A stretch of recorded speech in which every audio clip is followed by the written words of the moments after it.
Bienvenue dans votre émission Tech Watch, où nous vous apportons les dernières nouvelles du monde technologique pour le 12 septembre 2025. Préparez-vous à plonger dans un univers en constante évolution, car aujourd'hui, des informations marquantes pourraient changer la donne dans l'industrie. Tout d'abord, un rapport parlementaire en France évoque une tendance préoccupante. Il est recommandé d'interdire l'accès aux réseaux sociaux pour les personnes de moins de 15 ans en raison des effets néfastes sur la santé mentale. La députée Laure Miller appelle à instaurer un couvre-feu numérique pour les jeunes de 15 à 18 ans, notamment en ce qui concerne TikTok, qui est critiqué pour sa modération insuffisante des contenus.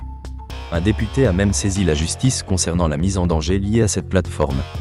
Ces mesures pourraient avoir un impact significatif sur la manière dont les jeunes interagissent avec la technologie.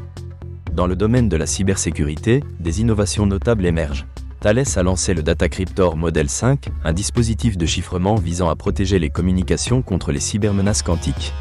Parallèlement, F5 Networks prévoit d'acquérir Calypso AI pour renforcer la sécurité liée à l'intelligence artificielle. Seclab a acquis Sekio dans le but de sécuriser les systèmes industriels, tandis que Mitsubishi Electric a racheté Nozomi Networks pour se positionner dans le secteur de la cybersécurité industrielle. Ces mouvements stratégiques montrent que la cybersécurité est devenue une priorité dans le secteur technologique. Les startups françaises ont levé 2,8 milliards d'euros au premier semestre 2025, bien que cela représente une baisse par rapport à l'année précédente. Malgré ce recul, le secteur continue de croître, en particulier dans l'intelligence artificielle, où 12% des dépenses informatiques sont allouées.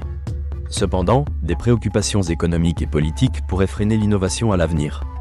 Dans un autre domaine, Atlassian annonce la fin de la commercialisation de ses produits sur site, obligeant ses clients à migrer vers des solutions cloud d'ici 2029 pour améliorer les fonctionnalités basées sur l'intelligence artificielle. Cette décision suscite des inquiétudes quant au délai et au coût de migration.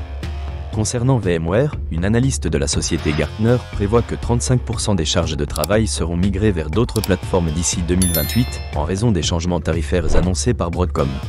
Les utilisateurs doivent envisager des alternatives telles que Nutanix, les services de cloud public ou Azure local pour maintenir leur compétitivité.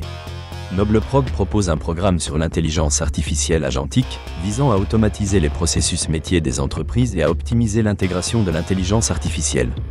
Des chercheurs ont découvert une campagne de malware, GPU-Gate, qui cible les entreprises en Europe via des installations frauduleuses de GitHub Desktop, utilisant des techniques avancées d'évasion pour exfiltrer des données sensibles.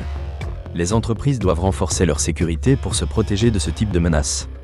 BASF remplace Excel par des bases de données graphiques pour gérer sa chaîne d'approvisionnement. Grâce à sa plateforme Wedicide, l'entreprise visualise sa chaîne de valeur comme un système en réseau, facilitant ainsi des décisions rapides et précises. Un rapport britannique sur M365 Copilot révèle une satisfaction générale des utilisateurs, malgré l'absence d'amélioration significative de la productivité. Les utilisateurs constatent des gains de temps, tout en soulevant des préoccupations quant à la qualité des résultats.